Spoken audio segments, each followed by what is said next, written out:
Hello, my friends, and welcome back. Thank you very much for being with me again today. Can you do anything you want in self-defense? So, let's say someone attacks you, and can you use deadly force? If that person, attacks you in a certain way? I don't know. Let's see this article here. Where Israel launches a military operation in West Bank.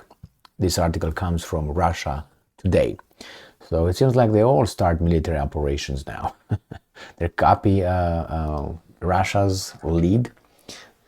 So July 3rd, 2023, because already over there is morning, Israel launches military operation in West Bank.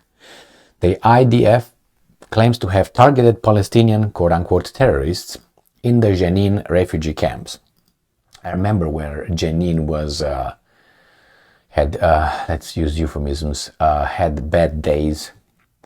I know it was a United Nations investigation on Jenin, and they came with a conclusion, and the conclusion was not well received by 3 or 4 countries. The Israel Defense Forces and the Shin Bet Security Service launched a large-scale offensive early Monday morning, seeking to, and I'm quoting, thwart the threat of terrorism across the West Bank. The joint operation allegedly targeted a militant headquarters in Jenin City refugee camp. The IDF confirmed that it struck, and I'm quoting, terror infrastructure, and quote, in the city at around 2 a.m., claiming that Jenin camp had been turned into a, and I'm quoting, terrorist stronghold. Why is it a camp? The military said it raided a joint headquarters of multiple armed groups, which, and I'm quoting, served as an observation post, a gathering place for armed terrorists before and after terror acts, a cache for munitions and bombs and communications center, end quote. And I'm quoting again, the Israeli military press release, we do not stand by idle while terrorists continue to harm civilians using Jenin camp as a hideout, end quote. The Israeli military added in a brief press release, and I'm quoting again, we are acting to dismantle this hornet's nest, end quote. An Israeli military spokesman, Lieutenant Colonel Richard Hirsch, said in a tweet, claiming that, and I'm quoting, operational sites used by terrorists are located next to schools, a medical center, and civilian houses. So, according to the Palestinian Health Ministry, at least 1 citizen was killed and another seriously injured during the raid. Israel occupied the West Bank during the 1967 Six-Day War and began to build new settlements in the territory. This is according to these guys. Now, I know that it's a UN charter. It's right there enshrined that the territories any country achieves, occupies, or takes over in a war, regardless if it was in self-defense or attacked, should not be able, or it's illegal to incorporate them in your country. You have to give them back. So they said here, Israel occupied the West Bank during the Six-Day War. It was not initiated by the Israelis, but they occupied it. So according to United Nations, as far as I know, and you can find that, you have to give it back. The UN Security Council has declared those actions to have no legal validity and to constitute a flagrant violation under international law. However, Israel disputes that position. I didn't see NATO doing anything about it. The remaining Palestinian portion of the West Bank is formally under the control of the Palestinian Mahmoud Abbas, but Israel regularly conducts military and police raids into the area under the pretext of fighting extremism and terrorism. Last month, Israeli helicopters conducted a raid in Jenin, killing 7 Palestinians, including 2 teens. In a separate incident, 8 Israeli soldiers were injured by a roadside bomb amid clashes with the armed Palestinian militants. Several days later, an Israeli drone struck a car carrying 3 Palestinians suspected of attacking an army checkpoint in the first instance of targeted assassination in the West Bank since 2006, according to the Times of Israel. I don't even pretend to know what's going on over there. I know in general terms, things that are general. I know who's who, what's what, who attacked whom, who attacked what, who bought that, who recognized that, who was pushed that, who said that's mine, who said that used to be mine, and all that. I know that one side has definitely more weapons and military capabilities than everybody around. They say Iran and all this. Well, you can say Iran, but you know that if Iran makes one move towards Israel, it's not going to be Iran attacked by Israel, but it's going to be Iran attacked by many countries from the club, including the master, who will gallop. All right. What's concerning to me is that you can't do anything you want in the name of, and I'm not saying they're doing anything they want. I'm afraid they can extend and stretch all this self-defense into doing things that, you see, the United Nations said, well, what you're doing over there is not really, not really, you're violating the international law. Now, imagine, Russia violating the international law. What happened?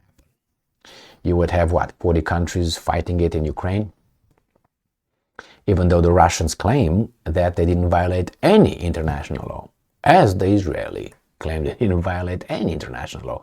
So what should we do?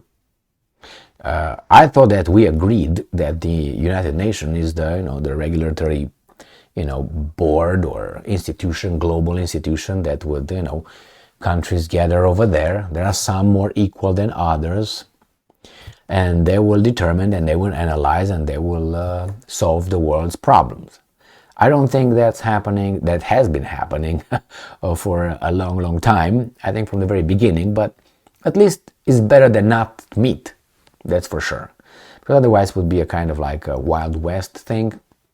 In this case, at least they meet, they lie one another, they argue, they expose things, you find certain things out. Otherwise, those things will be kept under the rug and we wouldn't even find out about them.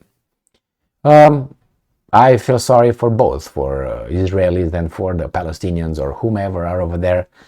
And I've spoken with some Israelis, I've spoken with some Palestinians, and I was not shocked. I learned a lot, but I didn't expect that kind of arguments provided by both sides onto what's going over there and why.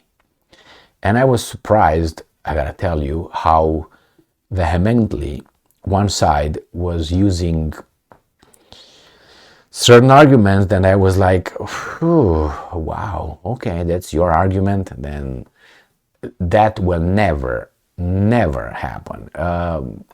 Based on that argument, there will now not be peace over there until one of the two sides will just be gone from the area. I have to use this kind of euphemism, but I have very slim prospects for having a peaceful cohabitation as 2 states, 3 states, 1 state, 5 states. I don't think so. The things are so deep rooted in history and in thousands of years of evidence and allegations and arguments that one side uses. It's you can't change things. As if I tell you, for instance, you are, and I'm not making an analogy with Israel or anything. I'm just telling you this. It's like, you know what? I think that your house is built on my land. And you say, why do you say that? And I say, well, because my uncle told me that was his. And my uncle said that he gave it to me. So therefore it's mine. Because he said it. And the other side is like, and your evidence is, well, my uncle said it. Okay. And that's I spoke with people, direct experience is not making things up. And that was one of the argument, because my uncle gave that to me. So what do you want? Mine. Okay. And the other side has different arguments. No. And what's the solution? Give them more weapons? Okay. Not good, not good. And it's a tragedy that's been unfolding for almost 80 years, if you want. About 80 years. And I don't think it's going to be anything else than that. Even, I think, worse, but not better. I don't foresee anything better than happening over there. Worse, yes. Escalation, yes. Going in the peaceful solution, I don't see that happening. That's my assessment of reality. You can say it's pessimistic, but we die. So what am I supposed to say? We're not dying? Well, you're so pessimistic, but it's a reality. We die. We are born and then we die. Well, that's, you don't, it's so pessimistic, but it's a reality. What am I supposed to say? No. I'm not, mentioning but many times, but that's the same here.